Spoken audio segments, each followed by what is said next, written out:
سورہ کہف نام۔ اس سورت کا نام پہلے رکوع کی 9ویں آیت از اول فتیتو الی الکہف سے ماخوذ ہے۔ اس نام کا مطلب یہ ہے کہ وہ سورت جس میں کہف کا لفظ آیا ہے۔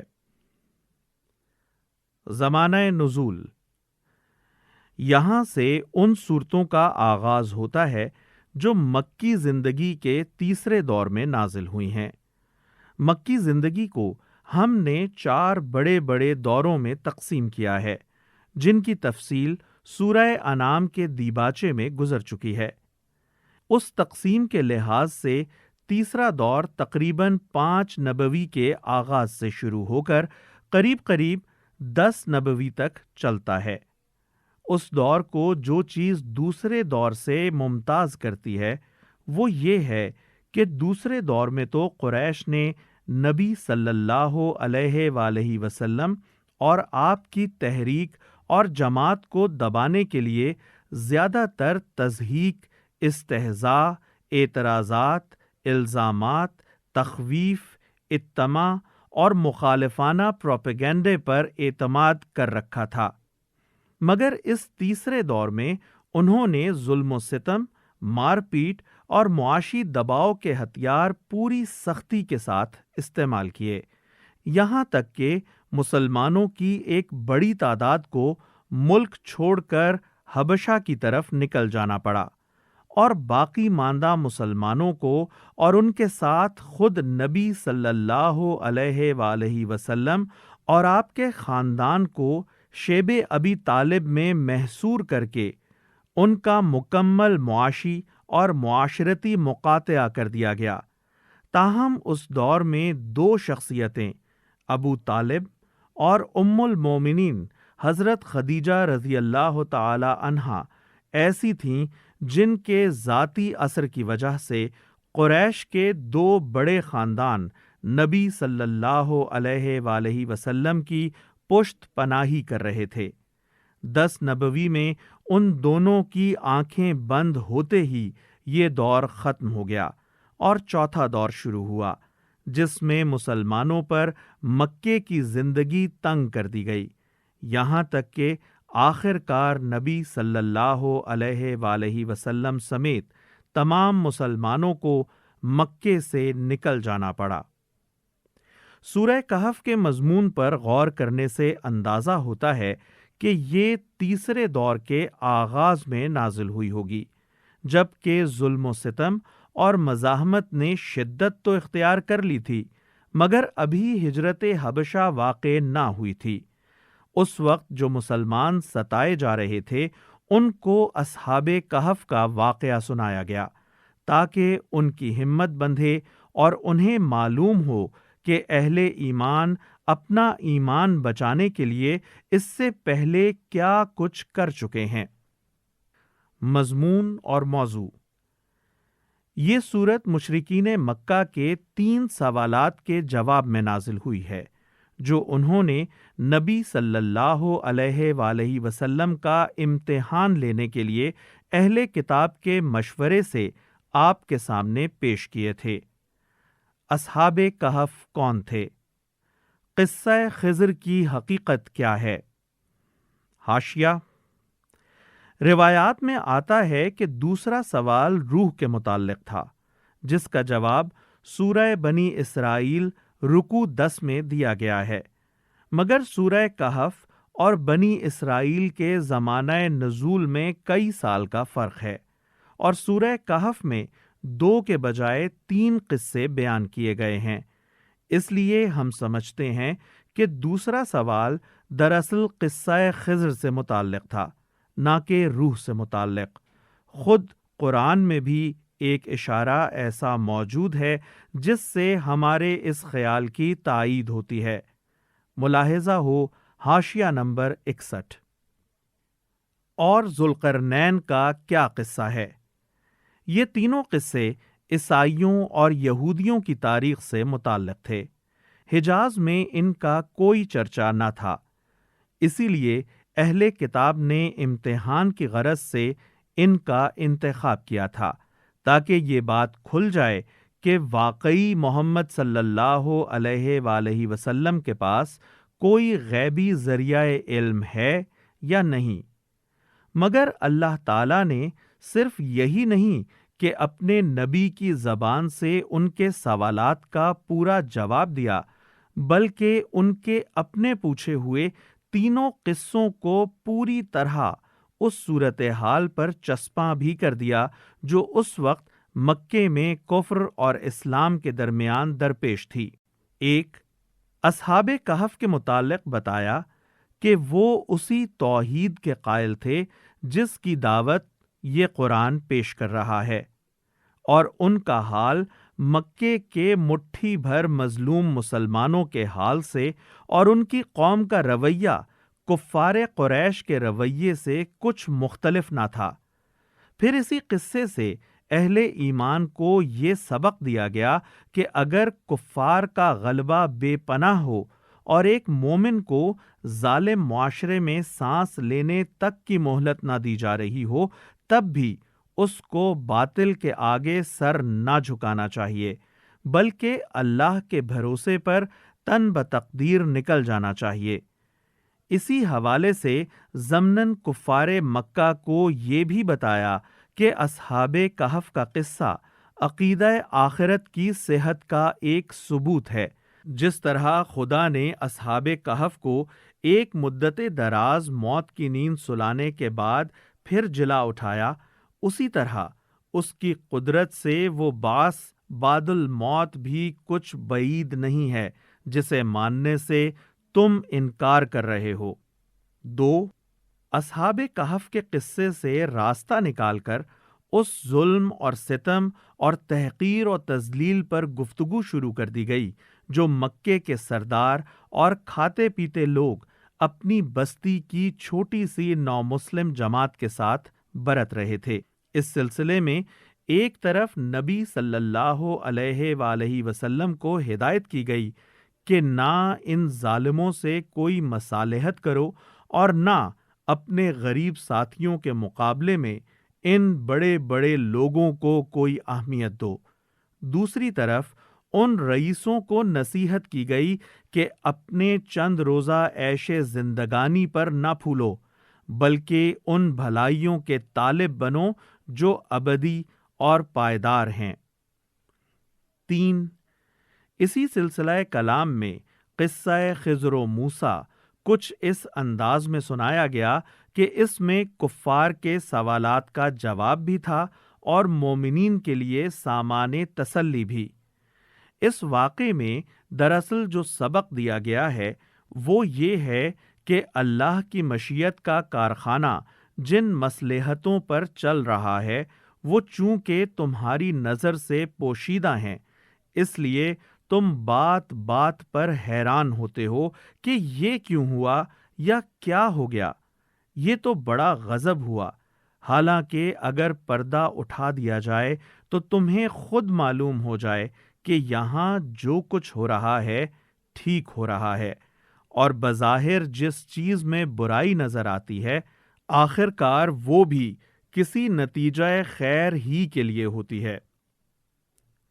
4، اس کے بعد قصہ ذوالقرنین ارشاد ہوتا ہے، اور اس میں سائلوں کو یہ سبق دیا جاتا ہے کہ تم تو اپنی اتنی ذرا ذرا سی سرداریوں پر پھول رہے ہو، حالانکہ ذوالقرنین اتنا بڑا فرما رواں اور ایسا زبردست فاتح اور اس قدر عظیم و شان ذرائع کا مالک ہو کر بھی اپنی حقیقت کو نہ بھولا تھا اور اپنے خالق کے آگے ہمیشہ سر تسلیم خم رکھتا تھا۔ نیز یہ کہ تم اپنی ذرا ذرا سی حویلیوں اور باغیچوں کی بہار کو لازوال سمجھ بیٹھے ہو، مگر وہ دنیا کی سب سے زیادہ مستحکم دیوار تحفظ بنا کر بھی یہی سمجھتا تھا کہ اصل بھروسے کے لائق اللہ ہے، نہ کہ یہ دیوار۔ اللہ کی مرضی جب تک ہے یہ دیوار دشمنوں کو روکتی رہے گی، اور جب اس کی مرضی کچھ اور ہوگی تو اس دیوار میں رخنوں اور شگافوں کے سوا کچھ نہ رہے گا۔ اس طرح کفار کے امتحانی سوالات کو انہی پر پوری طرح الٹ دینے کے بعد خاتمہ کلام میں پھر انہی باتوں کو دہرا دیا گیا ہے جو آغاز کلام میں ارشاد ہوئی ہیں، یعنی یہ کہ توحید اور آخرت سراسر حق ہیں اور تمہاری اپنی بھلائی اسی میں ہے کہ انہیں مانو، ان کے مطابق اپنی اصلاح کرو اور خدا کے حضور اپنے آپ کو جواب دہ سمجھتے ہوئے دنیا میں زندگی بسر کرو۔ ایسا نہ کرو گے تو تمہاری اپنی زندگی خراب ہوگی اور تمہارا سب کچھ کیا کرایا اکارت جائے گا۔ بسم اللہ الرحمن الرحیم، اللہ کے نام سے جو بے انتہا مہربان اور رحم فرمانے والا ہے۔ الحمد للہ الذی انزل على عبده الكتاب ولم يجعل له عوجا۔ تعریف اللہ ہی کے لیے ہے جس نے اپنے بندے پر یہ کتاب نازل کی اور اس میں کوئی ٹیڑھ نہ رکھی۔ قیما لینذر بأسا شدیدا من لدنہ ويبشر المؤمنين الذين يعملون الصالحات أن لهم أجرا حسنا۔ ٹھیک ٹھیک سیدھی بات کہنے والی کتاب، تاکہ وہ لوگوں کو خدا کے سخت عذاب سے خبردار کر دے اور ایمان لا کر نیک عمل کرنے والوں کو خوشخبری دے دے کہ ان کے لیے اچھا اجر ہے۔ ماکثین فیہ ابدا، جس میں وہ ہمیشہ رہیں گے۔ وَيُنذِرَ الَّذِينَ قَالُوا اتَّخَذَ اللَّهُ وَلَدًا، اور ان لوگوں کو ڈرا دے جو کہتے ہیں کہ اللہ نے کسی کو بیٹا بنایا ہے۔ مَا لَهُم بِهِ مِنْ عِلْمٍ وَلَا لِآبَائِهِمْ كَبُرَتْ كَلِمَةً تَخْرُجُ مِنْ أَفْوَاهِهِمْ إِن يَقُولُونَ إِلَّا كَذِبًا۔ اس بات کا نہ انہیں کوئی علم ہے اور نہ ان کے باپ دادا کو تھا، بڑی بات ہے جو ان کے منہ سے نکلتی ہے، وہ محض جھوٹ بکتے ہیں۔ فَلَعَلَّكَ بَاخِعٌ نَفْسَكَ عَلَىٰ آثَارِهِمْ إِن لَّمْ يُؤْمِنُوا بِهَٰذَا الْحَدِيثِ أَسَفًا۔ اچھا تو اے نبی، شاید تم ان کے پیچھے غم کے مارے اپنی جان کھو دینے والے ہو اگر یہ اس تعلیم پر ایمان نہ لائے۔ اِنَّا جَعَلْنَا مَا عَلَى الْأَرْضِ زِينَةً لَهَا لِنَبْلُوَهُمْ أَيُّهُمْ أَحْسَنُ عَمَلًا۔ واقعہ یہ ہے کہ یہ جو کچھ سر و سامان بھی زمین پر ہے، اس کو ہم نے زمین کی زینت بنایا ہے تاکہ ان لوگوں کو آزمائیں ان میں کون بہتر عمل کرنے والا ہے۔ وَإِنَّا لَجَاعِلُونَ مَا عَلَيْهَا صَعِيدًا جُرُزًا۔ آخر کار ان سب کو ہم ایک چٹیل میدان بنا دینے والے ہیں۔ ام حسبت ان اصحاب الكهف والرقیم كانوا من آیاتنا عجبا۔ کیا تم سمجھتے ہو کہ غار اور کتبے والے ہماری کوئی بڑی عجیب نشانیوں میں سے تھے؟ یعنی وہ نوجوان جو اپنا ایمان بچانے کے لیے غار میں پناہ گزین ہوئے تھے اور جن کے غار پر بعد میں یادگاری کتبہ لگایا گیا تھا۔ اذ اوى الفتية الى الكهف فقالوا ربنا آتنا من لدنك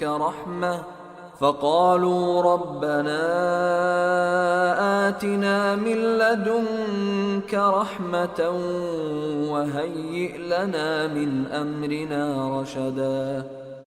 جب وہ چند نوجوان غار میں پناہ گزین ہوئے اور انہوں نے کہا کہ اے پروردگار، ہم کو اپنی رحمت خاص سے نواز اور ہمارا معاملہ درست کر دے۔ فضربنا على آذانهم في الكهف سنين عددا تو ہم نے انہیں اسی غار میں تھپک کر سال ہا سال کے لیے گہری نیند سلا دیا۔ ثم بعثناهم لنعلم أي الحزبين أحصى لما لبثوا أمدا پھر ہم نے انہیں اٹھایا تاکہ دیکھیں ان کے دو گروہوں میں سے کون اپنی مدت قیام کا ٹھیک شمار کرتا ہے۔ نحن نقص عليك نبأهم بالحق انهم فتية آمنوا بربهم وزدناهم هدى ہم ان کا اصل قصہ تمہیں سناتے ہیں، وہ چند نوجوان تھے جو اپنے رب پر ایمان لے آئے تھے اور ہم نے ان کو ہدایت میں ترقی بخشی تھی۔ روایات سے معلوم ہوتا ہے کہ یہ نوجوان ابتدائی دور کے پیروان مسیح علیہ السلام میں سے تھے اور رومی سلطنت کی رعایا تھے جو اس وقت مشرک تھی اور اہل توحید کی سخت دشمن ہو رہی تھی۔ وربطنا على قلوبهم إذ قاموا فقالوا ربنا رب السماوات والأرض لن ندعو من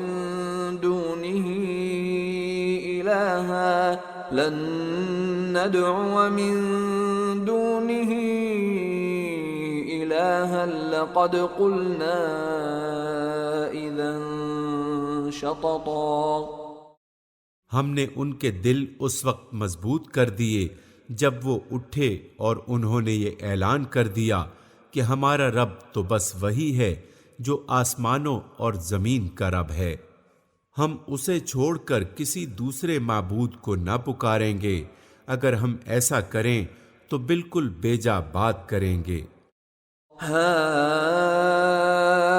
هؤلاء قوم اتخذوا من دونه آلهة لولا يأتون عليهم بسلطان بين فمن أظلم ممن افترى على الله كذبا۔ پھر انہوں نے آپس میں ایک دوسرے سے کہا، یہ ہماری قوم تو رب کائنات کو چھوڑ کر دوسرے خدا بنا بیٹھی ہے، یہ لوگ ان کے معبود ہونے پر کوئی واضح دلیل کیوں نہیں لاتے؟ آخر اس شخص سے بڑا ظالم اور کون ہو سکتا ہے جو اللہ پر جھوٹ باندھے۔ وَإِذِ اعْتَزَلْتُمُوهُمْ وَمَا يَعْبُدُونَ إِلَّا اللَّهَ فَأْوُوا إِلَى الْكَهْفِ ينشر لكم ربكم من رحمته ويهيئ لكم من أمركم مرفقا۔ اب جب کہ تم ان سے اور ان کے معبود ان غیر اللہ سے بے تعلق ہو چکے ہو تو چلو اب فلاں غار میں چل کر پناہ لو، تمہارا رب تم پر اپنی رحمت کا دامن وسیع کرے گا اور تمہارے کام کے لیے سر و سامان مہیا کر دے گا۔ وَتَرَى الشَّمْسَ إِذَا طَلَعَتْ تَزَاوَرُ عَنْ كَهْفِهِمْ ذَاتَ الْيَمِينِ وَإِذَا غَرَبَتْ تَقْرِضُهُمْ ذَاتَ الشِّمَالِ وَهُمْ فِي فَجْوَةٍ مِّنْهُ ذَلِكَ مِنْ آيَاتِ اللَّهِ مَنْ يَهْدِ اللَّهُ فَهُوَ الْمُهْتَدِ وَمَن يُضْلِلْ فَلَن تَجِدَ لَهُ وَلِيًّا مُرْشِدًا۔ تم انہیں غار میں دیکھتے، بیچ میں یہ ذکر چھوڑ دیا گیا کہ اس قرارداد باہمی کے مطابق یہ لوگ شہر سے نکل کر پہاڑوں کے درمیان ایک غار میں جا چھپے تاکہ سنگسار ہونے یا ارتداد پر مجبور کیے جانے سے بچ جائیں۔ تو تمہیں یوں نظر آتا کہ سورج جب نکلتا ہے تو ان کے غار کو چھوڑ کر دائیں جانب چڑھ جاتا ہے اور جب غروب ہوتا ہے تو ان سے بچ کر بائیں جانب اتر جاتا ہے، اور وہ ہیں کہ غار کے اندر ایک وسیع جگہ میں پڑے ہیں۔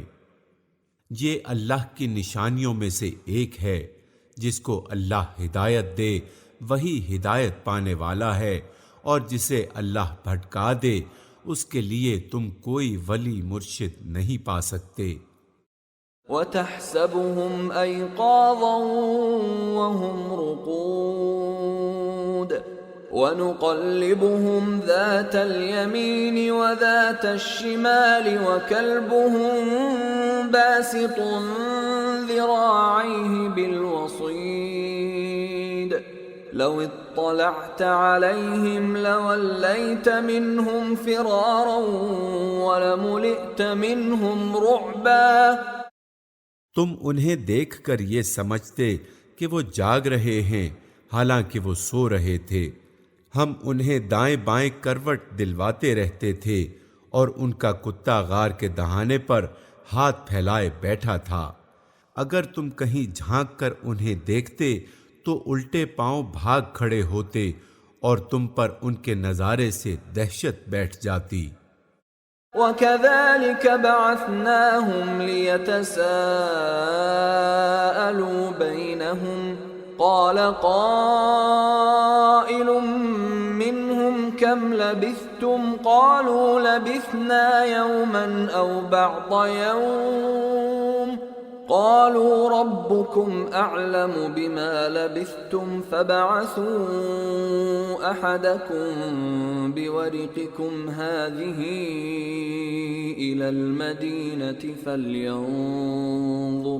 فَلْيَنظُرْ أَيُّهَا أَزْكَىٰ طَعَامًا فَلْيَأْتِكُمْ بِرِزْقٍ مِّنْهُ وَلْيَتَلَطَّفْ وَلَا يُشْعِرَنَّ بِكُمْ أَحَدًا۔ اور اسی عجیب کرشمے سے ہم نے انہیں اٹھا بٹھایا، یعنی جیسے عجیب طریقے سے وہ سلائے گئے تھے اور دنیا کو ان کے حال سے بے خبر رکھا گیا تھا، ویسا ہی عجیب کرشمہ قدرت ان کے ایک طویل مدت کے بعد جاگنا بھی تھا۔ تاکہ ذرا آپس میں پوچھ گچھ کریں۔ ان میں سے ایک نے پوچھا، کہو کتنی دیر اس حال میں رہے؟ دوسرے نے کہا، شاید دن بھر یا اس سے کچھ کم رہے ہوں گے۔ پھر وہ بولے، اللہ ہی بہتر جانتا ہے کہ ہمارا کتنا وقت اس حالت میں گزرا۔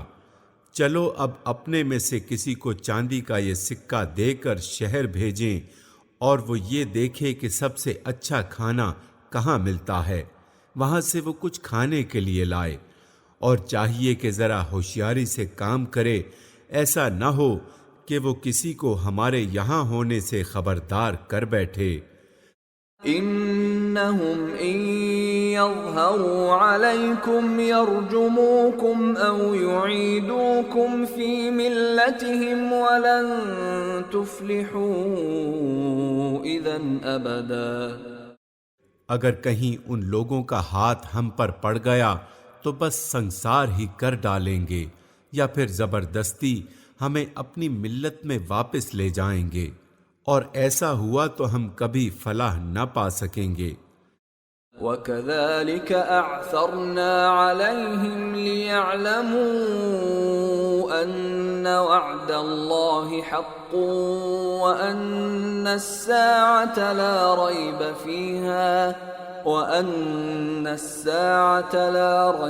فِيهَا إِذْ يَتَنَازَعُونَ بَيْنَهُمْ أَمْرَهُمْ فَقَالُوا ابْنُوا عَلَيْهِمْ بُنْيَانًا رَبُّهُمْ أَعْلَمُ بِهِمْ قَالَ الَّذِينَ غَلَبُوا عَلَىٰ أَمْرِهِمْ لَنَتَّخِذَنَّ عَلَيْهِمْ مَسْجِدًا۔ اس طرح ہم نے اہل شہر کو ان کے حال پر مطلع کیا۔ یعنی جب وہ شخص کھانا خریدنے کے لیے شہر گیا تو دنیا بدل چکی تھی۔ بت پرست روم کو عیسائی ہوئے ایک مدت گزر چکی تھی۔ زبان، تہذیب، تمدن، لباس، ہر چیز میں نمایاں فرق آ گیا تھا۔ 200 برس پہلے کا یہ آدمی اپنی سج دھج، لباس، زبان، ہر چیز کے اعتبار سے فوراً ایک تماشا بن گیا، اور جب اس نے پرانے زمانے کا سکہ کھانا خریدنے کے لیے پیش کیا تو دکاندار کی آنکھیں پھٹی کی پھٹی رہ گئیں۔ تحقیق کی گئی تو معلوم ہوا کہ یہ شخص تو ان پیروان مسیح میں سے ہے جو 200 برس پہلے اپنا ایمان بچانے کے لیے بھاگ نکلے تھے۔ یہ خبر آنن فانن شہر کی عیسائی آبادی میں پھیل گئی اور حکام کے ساتھ لوگوں کا ایک ہجوم غار پر پہنچ گیا۔ اب جو اصحاب کہف خبردار ہوئے کہ وہ 200 برس بعد سو کر اٹھے ہیں تو وہ اپنے عیسائی بھائیوں کو سلام کر کے لیٹ گئے اور ان کی روح پرواز کر گئی، تاکہ لوگ جان لیں کہ اللہ کا وعدہ سچا ہے اور یہ کہ قیامت کی گھڑی بے شک آ کر رہے گی۔ مگر ذرا خیال کرو کہ جب سوچنے کی اصل بات یہ تھی، اس وقت وہ آپس میں اس بات پر جھگڑ رہے تھے کہ ان اصحاب کہف کے ساتھ کیا کیا جائے۔ کچھ لوگوں نے کہا، ان پر ایک دیوار چن دو، ان کا رب ہی ان کے معاملے کو بہتر جانتا ہے۔ انداز کلام سے ظاہر ہوتا ہے کہ یہ صالحین نصارہ کا قول تھا۔ ان کی رائے یہ تھی کہ اصحاب کہف جس طرح غار میں لیٹے ہوئے ہیں اسی طرح انہیں لیٹا رہنے دو اور غار کے دہانے کو تیغا لگا دو۔ ان کا رب ہی بہتر جانتا ہے کہ یہ کون لوگ ہیں، کس مرتبے کے انسان ہیں اور کس جزا کے مستحق ہیں۔ مگر جو لوگ ان کے معاملات پر غالب تھے انہوں نے کہا، ہم تو ان پر ایک عبادت گاہ بنائیں گے۔ اس وجہ سے ہوا کہ اس وقت عیسائی عوام کے اندر بھی مشرکانہ خیالات پھیل چکے تھے۔ پرانے بتوں کی جگہ یہ نئے معبود انہیں پوجنے کے لیے مل گئے تھے۔ سيقولون ثلاثة رابعهم كلبهم ويقولون خمسة سادسهم كلبهم رجما بالغيب ويقولون سبعة وثامنهم كلبهم قل ربي أعلم بعدتهم ما يعلمهم إلا قليل فلا تمار فيهم إلا مراء ظاهرا ولا تستفت فيهم منهم أحدا۔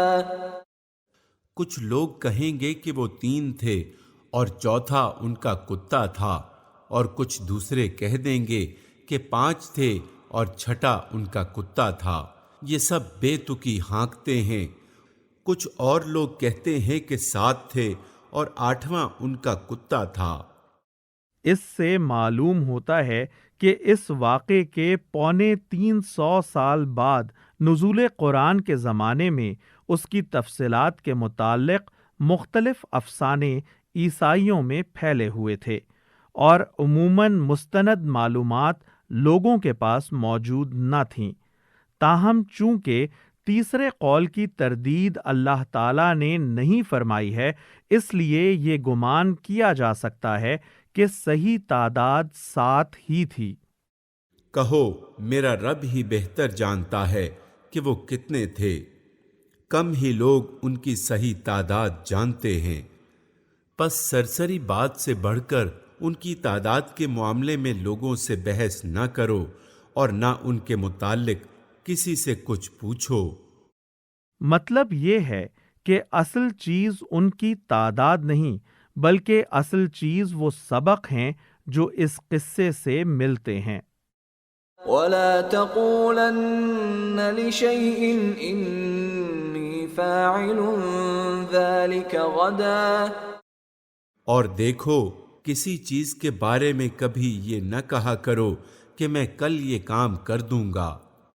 یہ ایک جملہ معترضہ ہے جو پچھلی آیت کے مضمون کی مناسبت سے سلسلہ کلام کے بیچ میں ارشاد فرمایا گیا ہے۔ پچھلی آیت میں ہدایت کی گئی تھی کہ اصحاب کہف کی تعداد کا صحیح علم اللہ کو ہے، اور اس کی تحقیق کرنا ایک غیر ضروری کام ہے۔ اس سلسلے میں آگے کی بات ارشاد فرمانے سے پہلے جملہ معترضہ کے طور پر ایک اور ہدایت بھی نبی صلی اللہ علیہ وآلہ وسلم اور اہل ایمان کو دی گئی، اور وہ یہ ہے کہ تم بھی دعوے سے یہ نہ کہہ دینا کہ میں کل فلاں کام کروں گا۔ تم کو کیا خبر کہ تم وہ کام کر سکو گے یا نہیں؟ إِلَّا أَن يَشَاءَ اللَّهُ وَاذْكُرْ رَبَّكَ إِذَا نَسِيتَ وَقُلْ عَسَىٰ أَن يَهْدِيَنِ رَبِّي لِأَقْرَبَ مِنْ هَٰذَا رَشَدًا۔ تم کچھ نہیں کر سکتے الا یہ کہ اللہ چاہے۔ اگر بھولے سے ایسی بات زبان سے نکل جائے تو فوراً اپنے رب کو یاد کرو اور کہو امید ہے کہ میرا رب اس معاملے میں رشد سے قریب تر بات کی طرف میری رہنمائی فرما دے گا۔ وَلَبِثُوا فِي كَهْفِهِمْ 300 سِنِينَ وَازْدَادُوا 9۔ اور وہ اپنے غار میں 300 سال تک رہے، اور کچھ لوگ مدت کے شمار میں 9 سال اور آگے بڑھ گئے ہیں۔ قُلِ اللَّهُ أَعْلَمُ بِمَا لَبِثُوا لَهُ غَيْبُ السَّمَاوَاتِ وَالْأَرْضِ أَبْصِرْ بِهِ وَأَسْمِعْ مَا لَهُم مِّن دُونِهِ مِن وَلِيٍّ وَلَا يُشْرِكُ فِي حُكْمِهِ أَحَدًا۔ تم کہو اللہ ان کے قیام کی مدت زیادہ جانتا ہے۔ یعنی اصحاب کہف کی تعداد کی طرح ان کی مدت قیام کے بارے میں بھی لوگوں کے درمیان اختلاف ہے، مگر تمہیں اس کی کھوج میں پڑنے کی ضرورت نہیں۔ اللہ تعالیٰ ہی بہتر جانتا ہے کہ وہ کتنی مدت اس حال میں رہے۔ آسمانوں اور زمین کے سب پوشیدہ احوال اسی کو معلوم ہیں۔ کیا خوب ہے وہ دیکھنے والا اور سننے والا۔ زمین و آسمان کی مخلوقات کا کوئی خبرگیر اس کے سوا نہیں، اور وہ اپنی حکومت میں کسی کو شریک نہیں کرتا۔ وَاتْلُ مَا أُوحِيَ إِلَيْكَ مِن كِتَابِ رَبِّكَ لَا مُبَدِّلَ لِكَلِمَاتِهِ وَلَن تَجِدَ مِن دُونِهِ مُلْتَحَدًا۔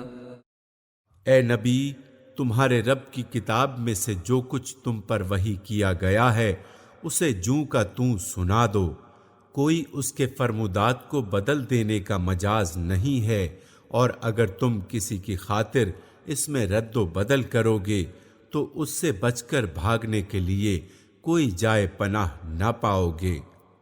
وَاصْبِرْ نَفْسَكَ مَعَ الَّذِينَ يَدْعُونَ رَبَّهُم بِالْغَدَاةِ وَالْعَشِيِّ يُرِيدُونَ وَجْهَهُ وَلَا تَعْدُ عَيْنَاكَ عَنْهُمْ تُرِيدُ زِينَةَ الْحَيَاةِ الدُّنْيَا وَلَا تُطِعْ مَنْ أَغْفَلْنَا قَلْبَهُ عَنْ ذِكْرِنَا وَاتَّبَعَ هَوَاهُ وَكَانَ أَمْرُهُ فُرُطًا۔ اور اپنے دل کو ان لوگوں کی معیت پر مطمئن کرو جو اپنے رب کی رضا کے طلبگار بن کر صبح و شام اسے پکارتے ہیں، اور ان سے ہرگز نگاہ نہ پھیرو۔ کیا تم دنیا کی زینت پسند کرتے ہو؟ کسی ایسے شخص کی اطاعت نہ کرو۔ یعنی اس کی بات نہ مانو، اس کے آگے نہ جھکو، اس کا منشا پورا نہ کرو، اور اس کے کہنے پر نہ چلو۔ یہاں اطاعت کا لفظ اپنے وسیع مفہوم میں استعمال ہوا ہے۔ جس کے دل کو ہم نے اپنی یاد سے غافل کر دیا ہے، اور جس نے اپنی خواہش نفس کی پیروی اختیار کر لی ہے، اور جس کا طریقہ کار افراط و تفریط پر مبنی ہے۔ وَقُلِ الْحَقُّ مِن رَّبِّكُمْ فَمَن شَاءَ فَلْيُؤْمِن وَمَن شَاءَ فَلْيَكْفُرْ إِنَّا وأعتدنا للظالمين نارا أحاط بهم سرادقها وإن يستغيثوا يغاثوا بماء كالمهل يشوي الوجوه بئس الشراب وساءت مرتفقا۔ صاف کہہ دو کہ یہ حق ہے تمہارے رب کی طرف سے، اب جس کا جی چاہے مان لے اور جس کا جی چاہے انکار کر دے۔ ہم نے انکار کرنے والے ظالموں کے لیے ایک آگ تیار کر رکھی ہے جس کی لپٹیں انہیں گھیرے میں لے چکی ہیں، وہاں اگر وہ پانی مانگیں گے تو ایسے پانی سے ان کی تواضع کی جائے گی جو تیل کی تلچھٹ جیسا ہوگا اور ان کا منہ بھون ڈالے گا، بدترین پینے کی چیز اور بہت بری آرام گاہ۔ ان الذين آمنوا وعملوا الصالحات انا لا نضيع اجر من احسن عملا۔ رہے وہ لوگ جو مان لیں اور نیک عمل کریں تو یقیناً ہم نیکوکار لوگوں کا اجر ضائع نہیں کیا کرتے۔ اولئک لهم جنات عدن تجری من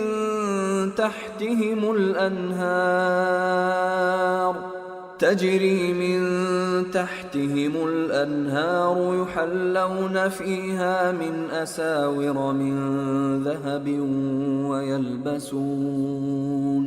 ويلبسون ثيابا خضرا من سندس واستبرق متكئين فيها على الارائك نعم الثواب وحسنت مرتفقا۔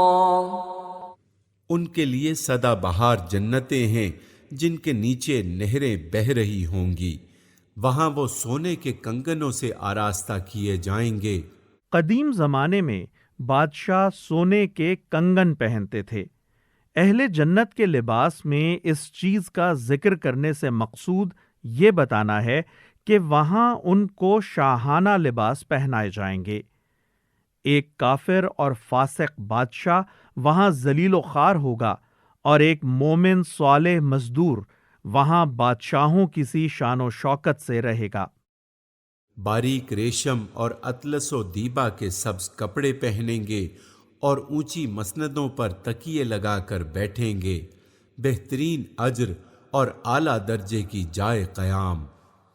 واضرب لهم مثل الرجلين جعلنا لأحدهما جنتين من أعناب وحففناهما بنخل وجعلنا بينهما زرعا۔ اے نبی، ان کے سامنے ایک مثال پیش کرو۔ دو شخص تھے، ان میں سے ایک کو ہم نے انگور کے 2 باغ دیے اور ان کے گرد کھجور کے درختوں کی باڑ لگائی اور ان کے درمیان کاشت کی زمین رکھی۔ کلتا الجنتین آتت اکلها ولم تظلم منه شیئا وفجرنا خلالهما نہرا۔ دونوں باغ خوب پھلے پھولے اور بار آور ہونے میں انہوں نے ذرا سی کسر بھی نہ چھوڑی۔ ان باغوں کے اندر ہم نے ایک نہر جاری کر دی۔ وَكَانَ لَهُ ثَمَرٌ فَقَالَ لِصَاحِبِهِ وَهُوَ يُحَاوِرُهُ أَنَا أَكْثَرُ مِنكَ مَالًا وَأَعَزُّ نَفَرًا۔ اور اسے خوب نفع حاصل ہوا۔ یہ کچھ پا کر ایک دن وہ اپنے ہمسائے سے بات کرتے ہوئے بولا، میں تجھ سے زیادہ مالدار ہوں اور تجھ سے زیادہ طاقتور نفری رکھتا ہوں۔ وَدَخَلَ جَنَّتَهُ وَهُوَ ظَالِمٌ لِنَفْسِهِ قَالَ مَا أَظُنُّ أَن تَبِيدَ هَذِهِ أَبَدًا۔ پھر وہ اپنی جنت میں داخل ہوا اور اپنے نفس کے حق میں ظالم بن کر کہنے لگا، میں نہیں سمجھتا کہ یہ دولت کبھی فنا ہو جائے گی۔ وما أظن الساعة قائمة ولئن رددت إلى ربي لأجدن خيرا منها منقلبا۔ اور مجھے توقع نہیں ہے کہ قیامت کی گھڑی کبھی آئے گی، تاہم اگر کبھی مجھے اپنے رب کے حضور پلٹایا بھی گیا تو ضرور اس سے بھی زیادہ شاندار جگہ پاؤں گا۔ قال له صاحبه وهو يحاوره أكفرت بالذي خلقك من تراب ثم من نطفة ثم سواك رجلا۔ اس کے ہمسائے نے گفتگو کرتے ہوئے اس سے کہا، کیا تو کفر کرتا ہے اس ذات سے جس نے تجھے مٹی سے اور پھر نطفے سے پیدا کیا اور تجھے ایک پورا آدمی بنا کھڑا کیا؟ لیکن هو اللہ ربی ولا اشرک بربی احدا۔ رہا میں تو میرا رب تو وہی اللہ ہے اور میں اس کے ساتھ کسی کو شریک نہیں کرتا۔ ولولا اذ دخلت جنتك قلت ما شاء الله لا قوة الا بالله ان ترني انا اقل منك مالا وولدا۔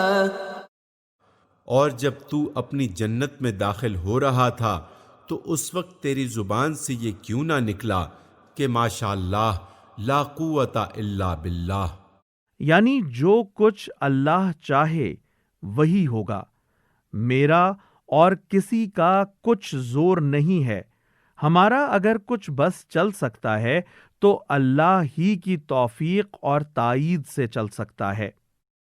اگر تو مجھے مال اور اولاد میں اپنے سے کمتر پا رہا ہے فعسى ربي أن يؤتيني خيرا من جنتك ويرسل عليها حسبانا من السماء فتصبح صعيدا زلقا۔ تو بعید نہیں کہ میرا رب مجھے تیری جنت سے بہتر عطا فرما دے اور تیری جنت پر آسمان سے کوئی آفت بھیج دے جس سے وہ صاف میدان بن کر رہ جائے۔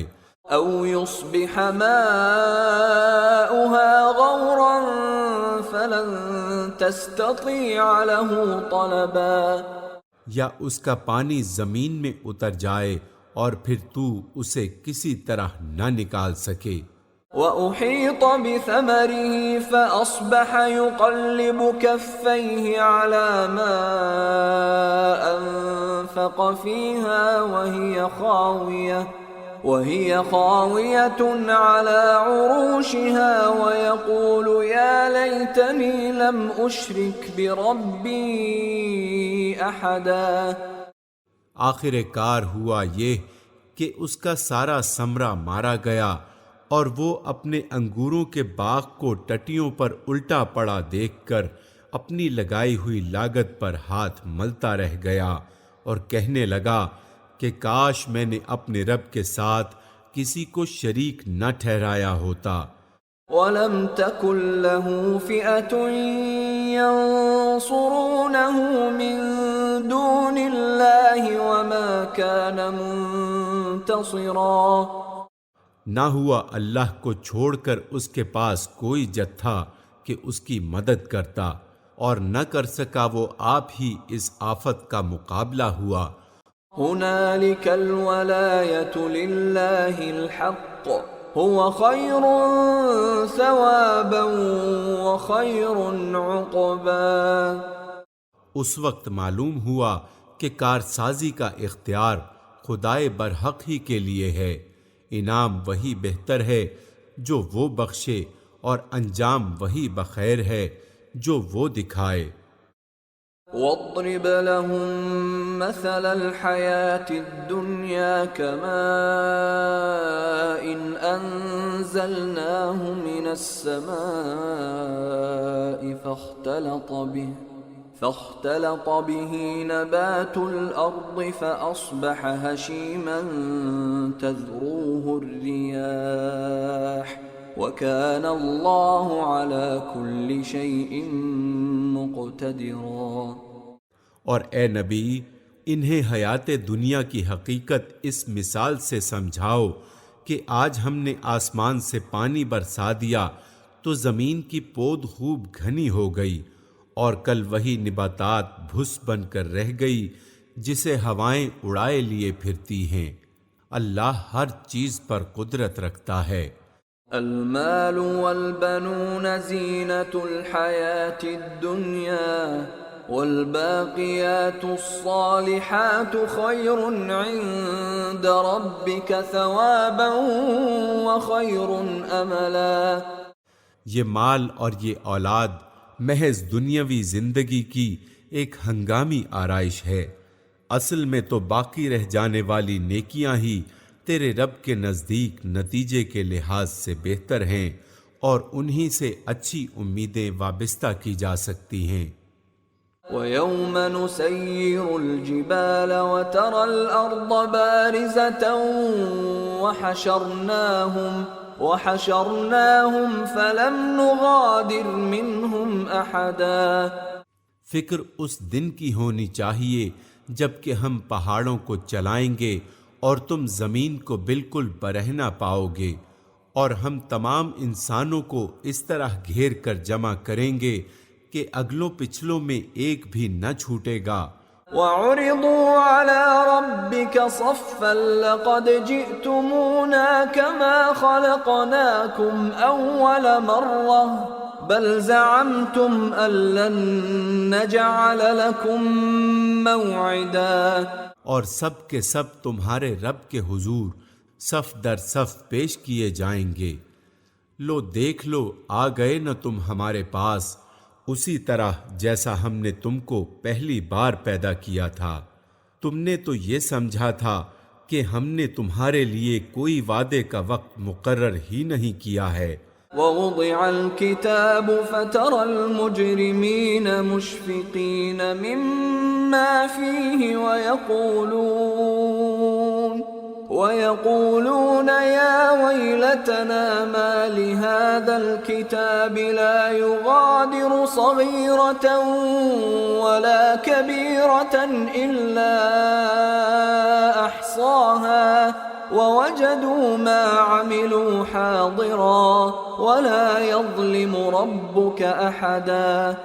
اور نامہ اعمال سامنے رکھ دیا جائے گا، اس وقت تم دیکھو گے کہ مجرم لوگ اپنی کتاب زندگی کے اندراجات سے ڈر رہے ہوں گے اور کہہ رہے ہوں گے کہ ہائے ہماری کمبختی، یہ کیسی کتاب ہے کہ ہماری کوئی چھوٹی بڑی حرکت ایسی نہیں رہی جو اس میں درج نہ کی گئی ہو۔ جو کچھ انہوں نے کیا تھا وہ سب اپنے سامنے حاضر پائیں گے، اور تیرا رب کسی پر ذرا ظلم نہ کرے گا۔ وَإِذْ قُلْنَا لِلْمَلَائِكَةِ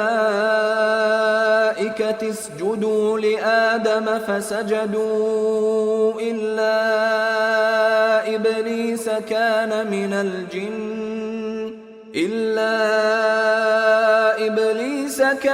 مِنَ الْجِنِّ فَفَسَقَ عَنْ أَمْرِ رَبِّهِ أَفَتَتَّخِذُونَهُ وَذُرِّيَّتَهُ أَوْلِيَاءَ مِن دُونِي وَهُمْ لَكُمْ عَدُوٌّ بِئْسَ لِلظَّالِمِينَ بَدَلًا۔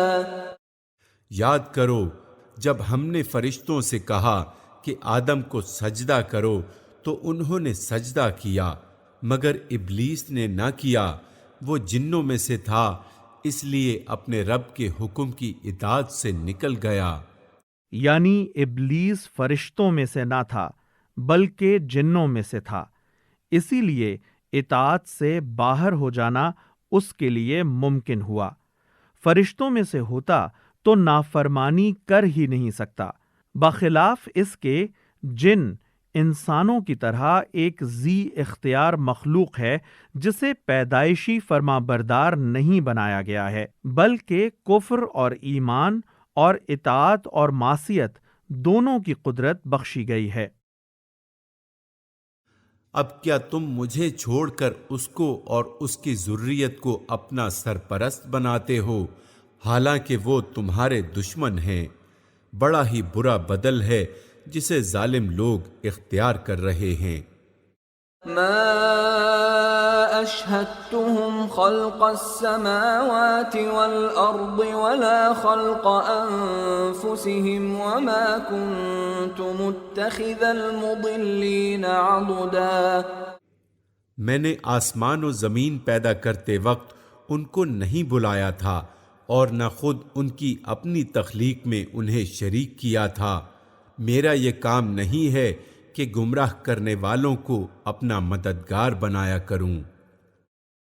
مطلب یہ ہے کہ یہ شیاطین آخر تمہاری اطاعت و بندگی کے مستحق کیسے بن گئے؟ بندگی کا مستحق تو صرف خالق ہی ہو سکتا ہے، اور ان شیاطین کا حال یہ ہے کہ آسمان اور زمین کی تخلیق میں شریک ہونا تو درکنار، یہ تو خود مخلوق ہیں۔ وَيَوْمَ يَقُولُ نَادُوا شُرَكَائِيَ الَّذِينَ زَعَمْتُمْ فَدَعَوْهُمْ فَلَمْ يَسْتَجِيبُوا لَهُمْ وَجَعَلْنَا بَيْنَهُمْ مَوْبِقًا۔ پھر کیا کریں گے یہ لوگ اس روز جبکہ ان کا رب ان سے کہے گا کہ پکارو اب ان ہستیوں کو جنہیں تم میرا شریک سمجھ بیٹھے تھے۔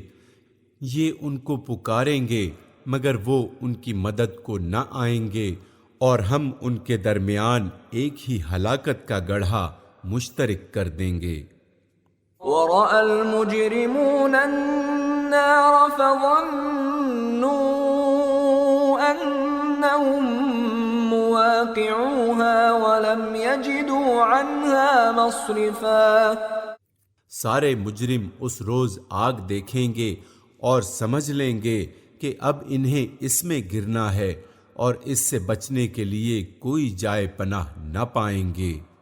وَلَقَدْ صَرَّفْنَا فِي هَذَا الْقُرْآنِ لِلنَّاسِ مِنْ كُلِّ مَثَلٍ وَكَانَ الْإِنسَانُ أَكْثَرَ شَيْءٍ جَدَلًا۔ ہم نے اس قرآن میں لوگوں کو طرح طرح سے سمجھایا، مگر انسان بڑا ہی جھگڑالو واقع ہوا ہے۔ وَمَا مَنَعَ النَّاسَ أَن يُؤْمِنُوا إِذْ جَاءَهُمُ الْهُدَى وَيَسْتَغْفِرُوا رَبَّهُمْ إِلَّا أَن تَأْتِيَهُمْ سُنَّةُ الْأَوَّلِينَ أَوْ يَأْتِيَهُمُ الْعَذَابُ قُبُلًا۔ ان کے سامنے جب ہدایت آئی تو اسے ماننے اور اپنے رب کے حضور معافی چاہنے سے آخر ان کو کس چیز نے روک دیا؟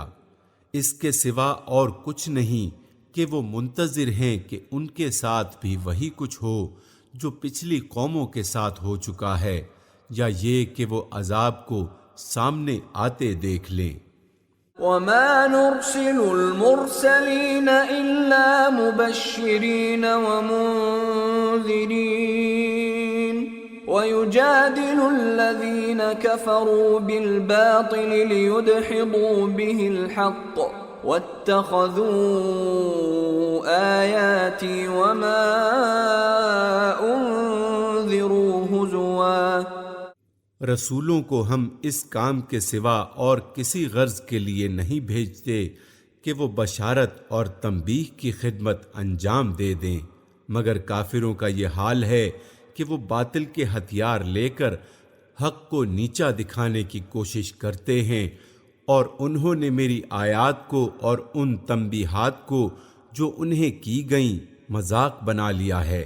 وَمَنْ أَظْلَمُ مِمَّنْ ذُكِّرَ بِآيَاتِ رَبِّهِ فَأَعْرَضَ عَنْهَا وَنَسِيَ مَا قَدَّمَتْ يَدَاهُ إنا جعلنا على قلوبهم أكنة أن يفقهوه وفي آذانهم وقرا وإن تدعهم إلى الهدى فلن يهتدوا إذا أبدا۔ اور اس شخص سے بڑھ کر ظالم اور کون ہے جسے اس کے رب کی آیات سنا کر نصیحت کی جائے اور وہ ان سے منہ پھیرے اور اس برے انجام کو بھول جائے جس کا سر و سامان اس نے اپنے لیے خود اپنے ہاتھوں سے کیا ہے۔ جن لوگوں نے یہ روش اختیار کی ہے ان کے دلوں پر ہم نے غلاف چڑھا دیے ہیں جو انہیں قرآن کی بات نہیں سمجھنے دیتے، اور ان کے کانوں میں ہم نے گرانی پیدا کر دی ہے۔ تم انہیں ہدایت کی طرف کتنا ہی بلاؤ، وہ اس حالت میں کبھی ہدایت نہ پائیں گے۔ وَرَبُّكَ الْغَفُورُ ذُو الرَّحْمَةِ لَوْ يُؤَاخِذُهُم بِمَا كَسَبُوا لَعَجَّلَ لَهُمُ الْعَذَابَ بَل لَّهُم مَّوْعِدٌ لَّن يَجِدُوا مِن دُونِهِ مَوْئِلًا۔ تیرا رب بڑا درگزر کرنے والا اور رحیم ہے، وہ ان کے کرتوتوں پر انہیں پکڑنا چاہتا تو جلدی ہی عذاب بھیج دیتا، مگر ان کے لیے وعدے کا ایک وقت مقرر ہے اور اس سے بچ کر بھاگ نکلنے کی یہ کوئی راہ نہ پائیں گے۔ وَتِلْكَ الْقُرَىٰ أَهْلَكْنَاهُمْ لَمَّا ظَلَمُوا وَجَعَلْنَا لِمَهْلِكِهِم مَّوْعِدًا۔ یہ عذاب رسیدہ بستیاں تمہارے سامنے موجود ہیں، انہوں نے جب ظلم کیا تو ہم نے انہیں ہلاک کر دیا، اور ان میں سے ہر ایک کی ہلاکت کے لیے ہم نے وقت مقرر کر رکھا تھا۔ وَإِذْ قَالَ مُوسَىٰ لِفَتَاهُ لَا أَبْرَحُ حَتَّىٰ أَبْلُغَ مَجْمَعَ الْبَحْرَيْنِ أَوْ أَمْضِيَ حُقُبًا۔ ذرا ان کو وہ قصہ سناؤ جو موسیٰ کو پیش آیا تھا جبکہ موسیٰ نے اپنے خادم سے کہا تھا کہ میں اپنا سفر ختم نہ کروں گا جب تک کہ دونوں دریاؤں کے سنگم پر نہ پہنچ جاؤں، ورنہ میں ایک زمانہ دراز تک چلتا ہی رہوں گا۔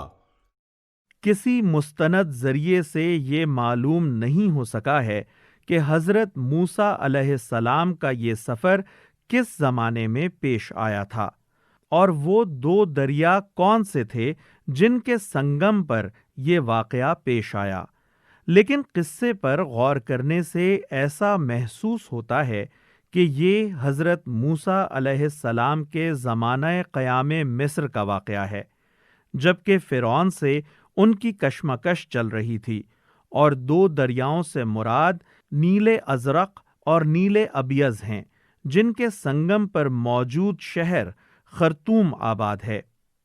اس قیاس کے وجوہ پر تفصیلی بحث ہم نے تفہیم القرآن جلد سوم تفسیر سورہ کہف میں کی ہے۔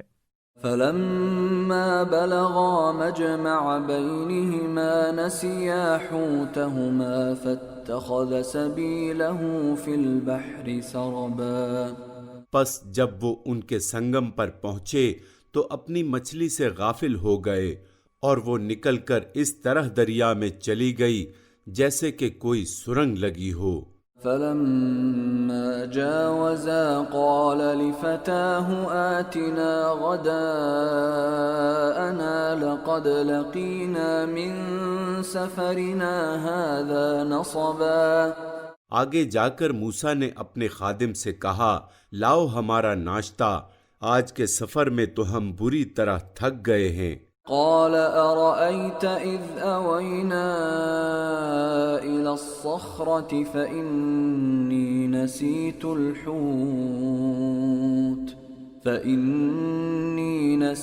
الحوت وما أنسانيه إلا الشيطان أن أذكره واتخذ سبيله في البحر عجبا۔ خادم نے کہا، آپ نے دیکھا یہ کیا ہوا؟ جب ہم اس چٹان کے پاس ٹھہرے ہوئے تھے اس وقت مجھے مچھلی کا خیال نہ رہا اور شیطان نے مجھ کو ایسا غافل کر دیا کہ میں اس کا ذکر آپ سے کرنا بھول گیا۔ مچھلی تو عجیب طریقے سے نکل کر دریا میں چلی گئی۔ قال ذلك ما كنا نبغي فارتدا على آثارهما قصصا۔ موسیٰ نے کہا اسی کی تو ہمیں تلاش تھی، یعنی منزل مقصود کا یہی نشان تو ہم کو بتایا گیا تھا۔ چنانچہ وہ دونوں اپنے نقش قدم پر پھر واپس ہوئے۔ فوجدا عبدا من عبادنا آتيناه رحمة من عندنا وعلمناه من لدنا علما۔ اور وہاں انہوں نے ہمارے بندوں میں سے ایک بندے کو پایا جسے ہم نے اپنی رحمت سے نوازا تھا اور اپنی طرف سے ایک خاص علم عطا کیا تھا۔ اس بندے کا نام تمام معتبر احادیث میں خضر بتایا گیا ہے۔ قال له موسى هل أتبعك على أن تعلمني مما علمت رشدا۔ موسیٰ نے اس سے کہا کیا میں آپ کے ساتھ رہ سکتا ہوں تاکہ آپ مجھے بھی اس دانش کی تعلیم دیں جو آپ کو سکھائی گئی ہے۔ قال إنك لن تستطيع معي صبرا۔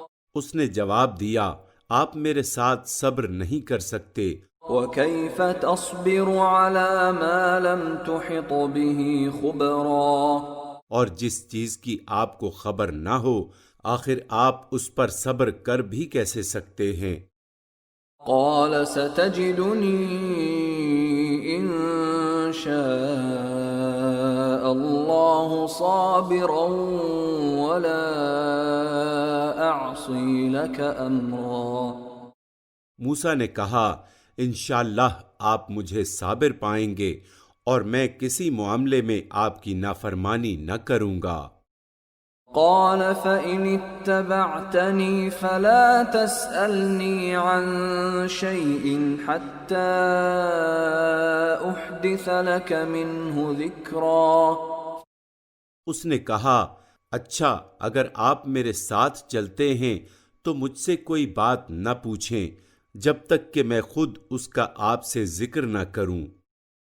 فانطلقا حتى إذا ركبا في السفينة خرقها قال أخرقتها لتغرق أهلها لقد جئت شيئا إمرا۔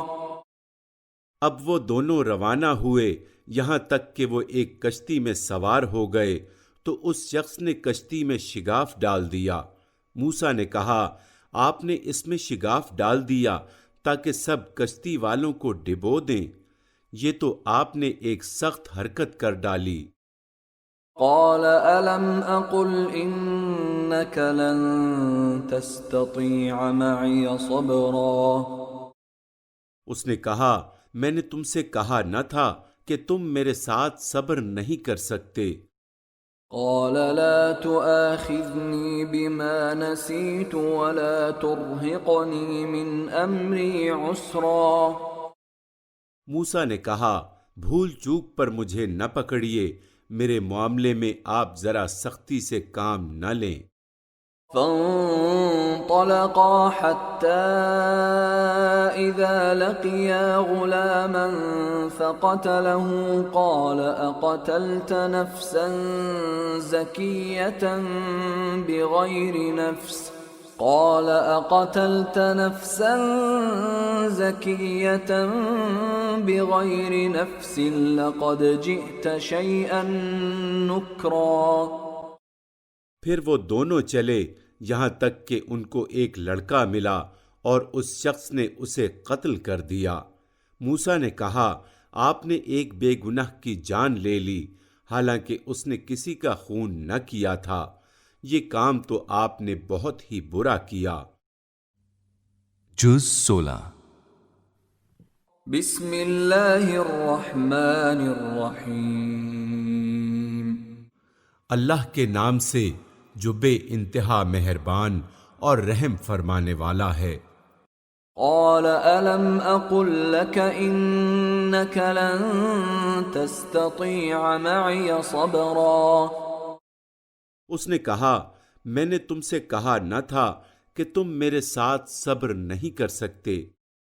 قال إن سألتك عن شيء بعدها فلا تصاحبني قد بلغت من لدني عذرا موسیٰ نے کہا اس کے بعد اگر میں آپ سے کچھ پوچھوں تو آپ مجھے ساتھ نہ رکھیں، لیجئے اب تو میری طرف سے آپ کو عذر مل گیا۔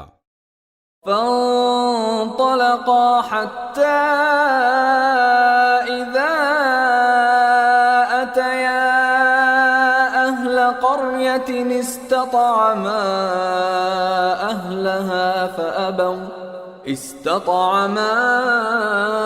أهلها فأبوا أن يضيفوهما فوجدا فيها جدارا يريد أن ينقض فأقامه قال لو شئت لاتخذت عليه أجرا پھر وہ آگے چلے یہاں تک کہ ایک بستی میں پہنچے اور وہاں کے لوگوں سے کھانا مانگا، مگر انہوں نے ان دونوں کی ضیافت سے انکار کر دیا۔ وہاں انہوں نے ایک دیوار دیکھی جو گرا چاہتی تھی، اس شخص نے اس دیوار کو پھر قائم کر دیا۔ موسیٰ نے کہا اگر آپ چاہتے تو اس کام کی اجرت لے سکتے تھے۔ قال هذا فراق بيني وبينك سأنبئك بتأويل ما لم تستطع عليه صبرا اس نے کہا بس میرا تمہارا ساتھ ختم ہوا، اب میں تمہیں ان باتوں کی حقیقت بتاتا ہوں جن پر تم صبر نہ کر سکے۔ أما السفينة فكانت لمساكين يعملون في البحر فأردت أن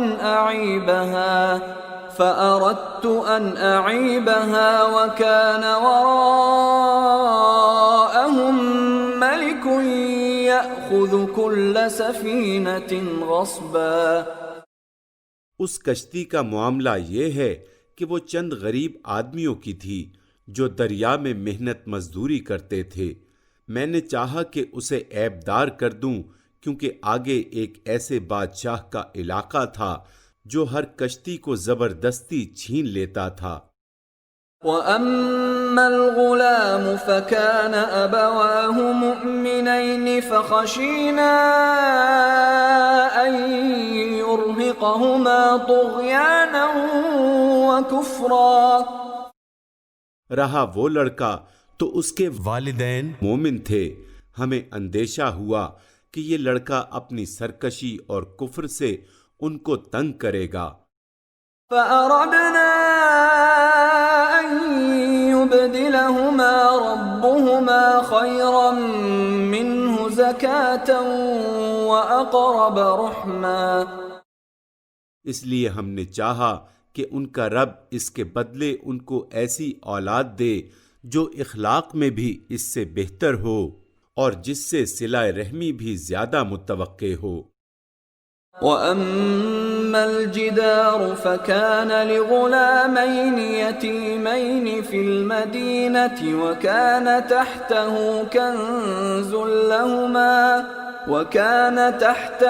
كنز لهما وكان أبوهما صالحا فأراد ربك أن يبلغا أشدهما ويستخرجا كنزهما رحمة من ربك وما فعلته عن أمري ذلك تأويل ما لم تستطع عليه صبرا اور اس دیوار کا معاملہ یہ ہے کہ یہ 2 یتیم لڑکوں کی ہے جو اس شہر میں رہتے ہیں۔ اس دیوار کے نیچے ان بچوں کے لیے ایک خزانہ مدفون ہے اور ان کا باپ ایک نیک آدمی تھا، اس لیے تمہارے رب نے چاہا کہ یہ دونوں بچے بالغ ہوں اور اپنا خزانہ نکال لیں۔ یہ تمہارے رب کی رحمت کی بنا پر کیا گیا ہے، میں نے کچھ اپنے اختیار سے نہیں کر دیا ہے۔ یہ حقیقت ان باتوں کی جن پر تم صبر نہ کر سکے۔ اس قصے میں یہ بات تو واضح ہے کہ حضرت خضر نے جو 3 کام کیے تھے وہ اللہ ہی کے حکم سے تھے، مگر یہ بات بھی واضح ہے کہ ان میں سے پہلے 2 کام ایسے تھے جن کی اجازت اللہ کی بھیجی ہوئی کسی شریعت میں کسی انسان کو کبھی نہیں دی گئی، حتیٰ کہ الہام کی بنا پر بھی کوئی انسان اس کا مجاز نہیں ہے کہ کسی کی مملوکہ کشتی کو اس بنا پر خراب کر دے کہ آگے جا کر کوئی غاصب اسے چھین لے گا، اور کسی لڑکے کو اس لیے قتل کر دے کہ بڑا ہو کر وہ سرکش یا کافر ہونے والا ہے۔ اس لیے یہ ماننے کے سوا چارہ نہیں ہے کہ حضرت خضر نے یہ کام احکام شریعت کی بنا پر نہیں بلکہ احکام مشیت کی بنا پر کیے تھے، اور ایسے احکام کے لیے اللہ تعالیٰ انسانوں کے سوا ایک دوسری قسم کی مخلوق سے کام لیتا ہے۔ قصے کی نوعیت ہی سے یہ ظاہر ہے کہ اللہ تعالیٰ نے حضرت موسیٰ کو اپنے اس بندے کے پاس اس لیے بھیجا تھا کہ پردہ اٹھا کر وہ ایک نظر انہیں یہ دکھائے کہ اس کارخانہ مشیت میں کن مصلحتوں کے مطابق کام ہوتا ہے، جنہیں سمجھنا انسانوں کے بس میں نہیں ہے، صرف اس بنا پر کہ اللہ تعالیٰ نے حضرت خضر کے لیے بندے کا لفظ استعمال فرمایا ہے، ان کو انسان قرار دینے کے لیے کافی نہیں ہے۔ سورہ انبیاء آیت 26 اور سورہ زخرف آیت 19 اور متعدد دوسرے مقامات پر فرشتوں کے لیے بھی یہ لفظ استعمال ہوا ہے۔ وَيَسْأَلُونَكَ عَنْ ذِي الْقَرْنَيْنِ قُلْ سَأَتْلُو عَلَيْكُمْ مِنْهُ ذِكْرًا۔ اور اے نبی، یہ لوگ تم سے ذوالقرنین کے بارے میں پوچھتے ہیں، ان سے کہو میں اس کا کچھ حال تم کو سناتا ہوں۔ إِنَّا مَكَّنَّا لَهُ فِي الْأَرْضِ وَآتَيْنَاهُ مِنْ كُلِّ شَيْءٍ سَبَبًا۔ ہم نے اس کو زمین میں اقتدار عطا کر رکھا تھا اور اسے ہر قسم کے اسباب و وسائل بخشے تھے۔ فَأَتْبَعَ سَبَبًا۔ اس نے پہلے مغرب کی طرف ایک مہم کا سر و سامان کیا، حَتَّى إِذَا بَلَغَ مَغْرِبَ الشَّمْسِ وَجَدَهَا تَغْرُبُ فِي عَيْنٍ حَمِئَةٍ وَوَجَدَ عِندَهَا قَوْمًا قُلْنَا يَا ذَا الْقَرْنَيْنِ إِمَّا أَن تُعَذِّبَ وَإِمَّا أَن تَتَّخِذَ فِيهِمْ حُسْنًا۔ حتیٰ کہ جب وہ غروب آفتاب کی حد تک پہنچ گیا، یعنی مغرب کی انتہائی سرحد تک، تو اس نے سورج کو ایک کالے پانی میں ڈوبتے دیکھا۔ یعنی وہاں غروب آفتاب کے وقت ایسا محسوس ہوتا تھا کہ سورج سمندر کے سیاہی مائل گدلے پانی میں ڈوب رہا ہے۔ اور وہاں اسے ایک قوم ملی۔ ہم نے کہا، اے ذوالقرنین، تجھے یہ مقدرت بھی حاصل ہے کہ ان کو تکلیف پہنچائے اور یہ بھی کہ ان کے ساتھ نیک رویہ اختیار کرے۔ قال اما من ظلم فسوف نعذبه ثم يرد الى ربه فيعذبه عذابا نكرا۔ اس نے کہا، جو ان میں سے ظلم کرے گا ہم اس کو سزا دیں گے، پھر وہ اپنے رب کی طرف پلٹایا جائے گا اور وہ اسے اور زیادہ سخت عذاب دے گا۔ وَأَمَّا مَنْ آمَنَ وَعَمِلَ صَالِحًا فَلَهُ جَزَاءً الْحُسْنَى وَسَنَقُولُ لَهُ مِنْ أَمْرِنَا يُسْرًا۔ اور جو ان میں سے ایمان لائے گا اور نیک عمل کرے گا اس کے لیے اچھی جزا ہے، اور ہم اس کو نرم احکام دیں گے۔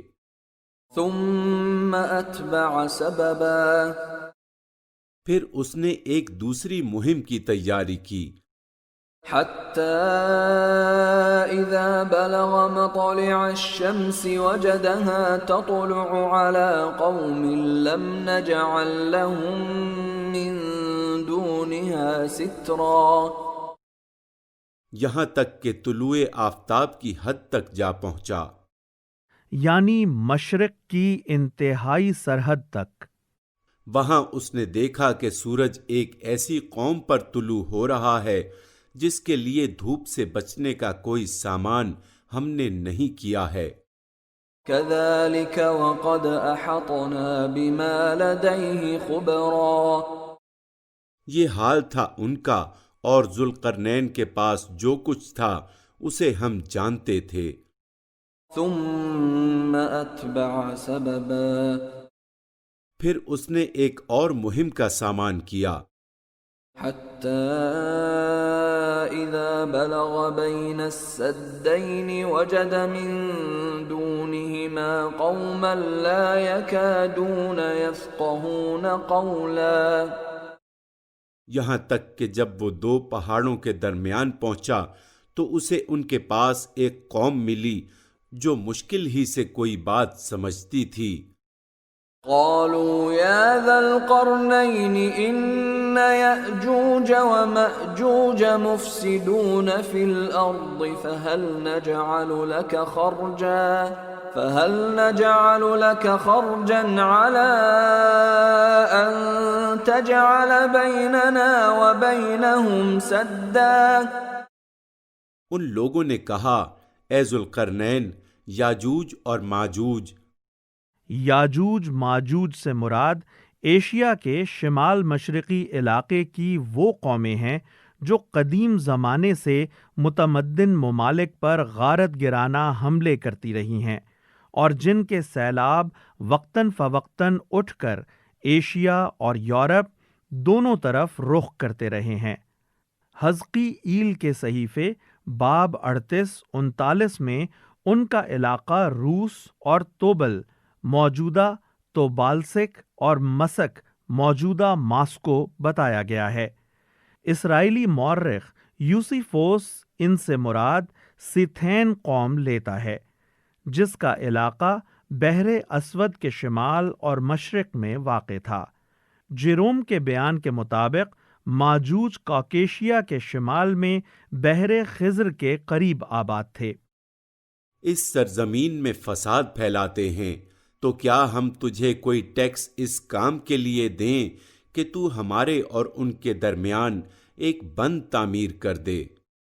قال ما مكنني فيه ربي خير فأعينوني بقوة أجعل بينكم وبينهم ردما۔ اس نے کہا، جو کچھ میرے رب نے مجھے دے رکھا ہے وہ بہت ہے، تم بس محنت سے میری مدد کرو، میں تمہارے اور ان کے درمیان بند بنائے دیتا ہوں۔ آتوني زبر الحديد حتى إذا ساوى بين الصدفين قال انفخوا حتى إذا جعله نارا قال آتوني أفرغ عليه قطرا۔ مجھے لوہے کی چادریں لا دو۔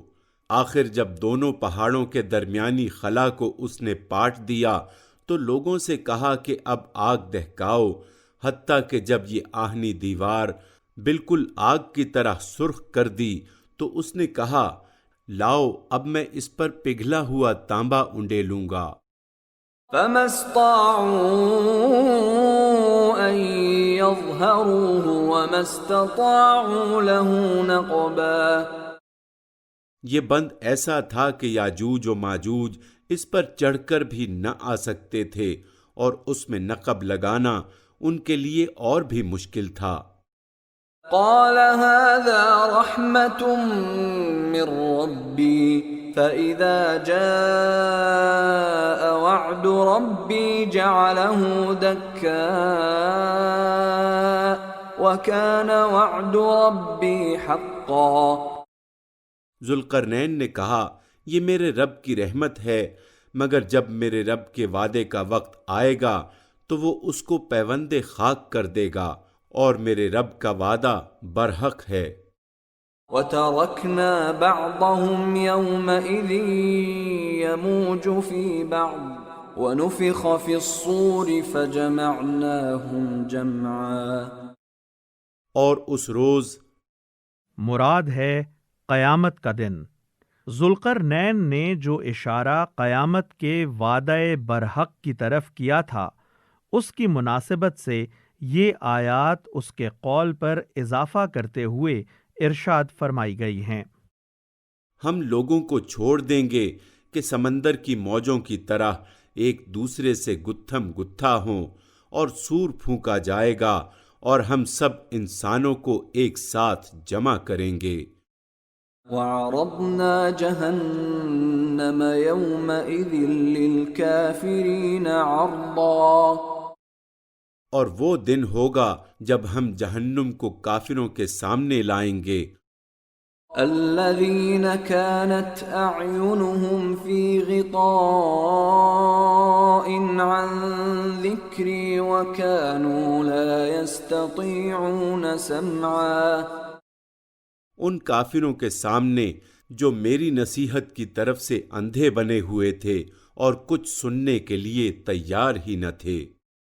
أَفَحَسِبَ الَّذِينَ كَفَرُوا أَن يَتَّخِذُوا عِبَادِي مِن دُونِي أَوْلِيَاءَ إِنَّا أَعْتَدْنَا جَهَنَّمَ لِلْكَافِرِينَ نُزُلًا۔ تو کیا یہ لوگ جنہوں نے کفر اختیار کیا ہے یہ خیال رکھتے ہیں کہ مجھے چھوڑ کر میرے بندوں کو اپنا کارساز بنا لیں؟ ہم نے ایسے کافروں کی ضیافت کے لیے جہنم تیار کر رکھی ہے۔ قُلْ هَلْ نُنَبِّئُكُمْ بِالْأَخْسَرِينَ أَعْمَالًا۔ اے نبی ان سے کہو کیا ہم تمہیں بتائیں کہ اپنے اعمال میں سب سے زیادہ ناکام و نامراد لوگ کون ہیں؟ الذين ضل سعيهم في الحياة الدنيا وهم يحسبون أنهم يحسنون صنعا۔ وہ کہ دنیا کی زندگی میں جن کی ساری سعی و جہد راہ راست سے بھٹکی رہی، اور وہ سمجھتے رہے کہ وہ سب کچھ ٹھیک کر رہے ہیں۔ أولئك الذين كفروا بآيات ربهم ولقائه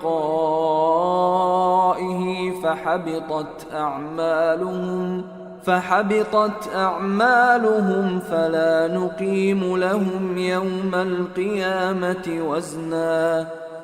یہ وہ لوگ ہیں جنہوں نے اپنے رب کی آیات کو ماننے سے انکار کیا اور اس کے حضور پیشی کا یقین نہ کیا، اس لیے ان کے سارے اعمال ضائع ہو گئے۔ قیامت کے روز ہم انہیں کوئی وزن نہ دیں گے۔ ذلك جزاؤهم جہنم بما كفروا واتخذوا آیاتی ورسلی ہزوا۔ ان کی سزا جہنم ہے اس کفر کے بدلے جو انہوں نے کیا، اور اس مذاق کی پاداش میں جو وہ میری آیات اور میرے رسولوں کے ساتھ کرتے رہے۔ ان الذين آمنوا وعملوا الصالحات كانت لهم جنات الفردوس نزلا۔ البتہ وہ لوگ جو ایمان لائے اور جنہوں نے نیک عمل کیے ان کی میزبانی کے لیے فردوس کے باغ ہوں گے، خالدین فیہا لا یبغون عنہا حولا، جن میں وہ ہمیشہ رہیں گے اور کبھی اس جگہ سے نکل کر کہیں جانے کا ان کا جی نہ چاہے گا۔ قل لو كان البحر مدادا لكلمات ربي لنفد البحر قبل أن تنفد كلمات ربي لنفد البحر قبل أن تنفد كلمات ربي ولو جئنا بمثله مددا۔ اے نبی کہو کہ اگر سمندر میرے رب کی باتیں لکھنے کے لیے روشنائی بن جائے تو وہ ختم ہو جائے، مگر میرے رب کی باتیں ختم نہ ہوں، بلکہ اگر اتنی ہی روشنائی ہم اور لے آئیں تو وہ بھی کفایت نہ کرے۔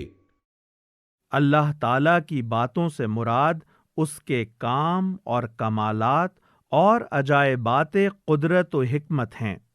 قل انما انا بشر مثلكم يوحى الي انما الهكم اله واحد فمن كان يرجو لقاء ربه فليعمل عملا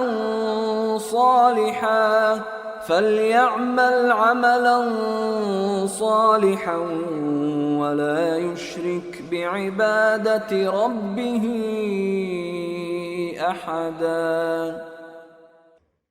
اے نبی کہو کہ میں تو ایک انسان ہوں تم ہی جیسا، میری طرف وحی کی جاتی ہے کہ تمہارا خدا بس ایک ہی خدا ہے، پس جو کوئی اپنے رب کی ملاقات کا امیدوار ہو اسے چاہیے کہ نیک عمل کرے اور بندگی میں اپنے رب کے ساتھ کسی اور کو شریک نہ کرے۔